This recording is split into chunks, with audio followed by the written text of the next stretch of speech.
একটা কথা কোটি কোটি নারীকে জাহান্নামে নিয়ে যাবে, হাদিস থেকে বলছে। সামান্য একটা বাক্য, বেশিরভাগ বিবাহিতা নারী, বেশিরভাগ বউ জাহান্নামে যাবে স্বামীকে জাস্ট একটা বাক্য বলার কারণে। কয়টা? জোরে বলেন কয়টা? এক অবাক করা হাদিস শুনে আমার হৃদয়ে একটা আঘাত লেগেছে যে নারীরা কেন জাহান্নামে যাবে। এই হাদিস যখন আমি জানতে পেরেছি আমার হৃদয়টা চূর্ণ বিচূর্ণ হয়ে গিয়েছে। এর কারণ হচ্ছে এটা এমন একটা পাপ, এটা এমন একটা গুনাহ, বাংলাদেশের বেশিরভাগ, বলতে গেলে ৮০ থেকে ৯০ নারী পাপটা করছে। নাউজুবিল্লাহ। বেশিরভাগ নারী তার স্বামীকে একটা কথা অলওয়েজ বলে, বেচারা স্বামী সারাটা জীবন স্ত্রীর জন্য খাটে, পায়ের নিচে ফোসা পড়ে যায়, মাথার ঘাম পায়ে ঝরায়, সারাটা দিন রোদের ভিতরে কাজ করে বেড়ায়, বাসার বিল সে দেয়, গ্যাসের বিল সে দেয়, সন্তানকে সে চালায়, স্ত্রীর হক সে আদায় করে, শ্বশুরের হক আদায় করে, শাশুড়ির হক আদায় করে, সারাটা জীবন সে তার স্ত্রীর খেয়াল রাখে। কোনো একটা দিন সামান্য চুল পরিমাণ যখন কম হয়ে যায় তখন নারী বলে কি, মা রাআইতু মিনকা খায়রান কত, তুমি আমার জন্য জীবনে কি করলে, তুমি আমার জন্য কি করেছো আজ অব্দি? কিছুই তো করো নাই।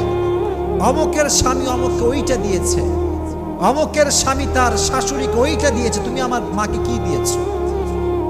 একটা কথা কোটি কোটি নারীকে জাহান্নামে নিয়ে যাবে, হাদিস থেকে বলছে। সামান্য একটা বাক্য, তাকফুরনাল আশির। বেশিরভাগ নারী অকৃতজ্ঞ হয়, স্বামীর কৃতজ্ঞতা আদায় করতে জানে না। স্বামী যে এতটা স্যাক্রিফাইস করেছে স্বীকার করতে চায় না। আর মাথায় রাখবেন, যেই নারী তার স্বামীর স্যাক্রিফাইসকে নিজের মুখে এটাকে স্বীকার করতে পারে না, সেই নারী কখনো সুখী হতে পারে না। আর যে নারী কথায় কথায় বলতে পারে আমি ভালো আছি, আমার স্বামী আমাকে ভালো রেখেছে, আমি আলহামদুলিল্লাহ ভালো আছি, তার পুরো জীবনটাকে সুখময় করে দেয় একজন, তিনি কে? এজন্য বোনদেরকে বলছি, বোনেরা মাথায় রাখবেন, স্বামী হচ্ছে এমন একটা জাত, স্বামীরা সবসময় মুচকি কথার, মুচকি হাসির পাগল হয় আর মিষ্টি কথার পাগল হয়। তারিক জামিল একটা কথা সেদিন বলছেন, আমি আজকেও কয়েকবার শুনলাম। উনি ওনার ভাষায় বলছিলেন যে জবান কা এক মিঠা बोल दुनिया की हर शहर से भी ज्यादा मीठा होता है और जबान का एक कड़वा बोल 7 समंदर की कड़वाहट से भी ज्यादा कड़वाहट होती है। উনি বলেন, মুখের একটা মিষ্টি কথা গোটা পৃথিবীর সমস্ত মধুকে একত্রিত করলে যে পরিমাণ মিষ্টি হবে, মুখের একটা মুচকি হাসির কথা তার চাইতে বেশি মিষ্ট। সুবহানাল্লাহ পড়েন। আর মুখের একটা তিতা কথা গোটা বিশ্বের 7 সমুদ্রকে এক করলে যে পরিমাণ তিতা হবে, নোনা হবে, তার চাইতে মুখের একটা তিতা কথা আরো বেশি তিতা। এজন্য মুখ দিয়ে আজ থেকে তিতা কথা বলবো না, মিষ্টি কথা বলবো। আল্লাহ সবাইকে মিষ্টি মিষ্টি কথা বলার তৌফিক দান করুন, সকলেই পড়া আমিন। আচ্ছা, কখনো ভেবে দেখছেন যে আপনি কাকে সবচেয়ে বেশি ভালোবাসেন? দেখবেন আপনি সেই মানুষকে সবচাইতে বেশি ভালোবাসেন যে আপনার দিকে হেসে হেসে কথা বলে, যে আপনার সঙ্গে মুচকি হাসি দিয়ে কথা বলে। দিন সে দেখবেন আমরা তাকেই মিস করছি, যে মানুষটা মুচকি হাসি দিয়ে কথা বলতো। আজহারি আজকে দেশে নেই, চলে গিয়েছে বিদেশে। প্রত্যেকটা মানুষ তাকে মিস করে। কেন? কারণ তার কথায় একটা মিষ্টতা ছিল, চেহারা একটা হাসি ছিল। এজন্য দিন শেষে যে মুচকি হাসি দিয়ে কথা বলে, মিষ্টি কথা বলে, মানুষ তাকেই ভালোবাসতে বাধ্য হয়ে যায়। ঠিক না বলো? এজন্য আজ থেকে তিতা কথা বলবেন না মিষ্টি কথা বলবেন?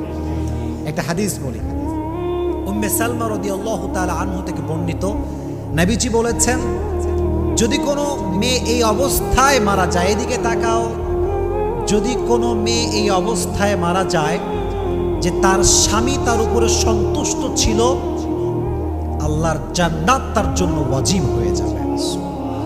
জোরে সোরে পড়েন সুবহানাল্লাহ। এজন্য স্বামীকে বাজে কথা বলা যাবে না। নারীর জীবনে স্বামী হচ্ছে মেইন ক্যারেক্টার। যে নারীর জীবনে স্বামী আছে তার জীবনে সব কিছু আছে। যে নারীর জীবনে স্বামী নাই তার জীবনে কেউ নাই। যে নারীর জীবনে স্বামী নাই সে নারী সমাজের বাবার কাছে, মায়ের কাছে, ভাইয়ের কাছে, বোনের কাছে এটা বোঝা হয়ে যায়। এজন্য মেয়েদের জন্য স্বামীকে মূল্যায়ন করা দরকারটা আছে না নাই? আল্লাহ মেয়েদেরকে এটা বোঝার তৌফিক দান করুন, সকলেই মন খুলে পড়া আমিন। আল্লাহ নারীদেরকে কৃতজ্ঞ হওয়ার তৌফিক দান করুন, সকলেই মন খুলে পড়া আমিন। তাহলে এটা ছিল নারীদের জন্য ওয়াজ। তাহলে আমরা জানলাম তিনটা বিষয়। এক হচ্ছে ঈদের দিন পা ধরে সালাম দিয়ে সালামি নেওয়া জায়েজ আছে কিনা, 1 নাম্বার। 2 নাম্বার, মেহেদি মাখা জায়েজ আছে কিনা, 2 নাম্বার। 3 নাম্বার, নারীরা একটি কথার কারণে জাহান্নামে যাবে, সেটি হচ্ছে তুমি আমার জন্য জীবনে কি করবে।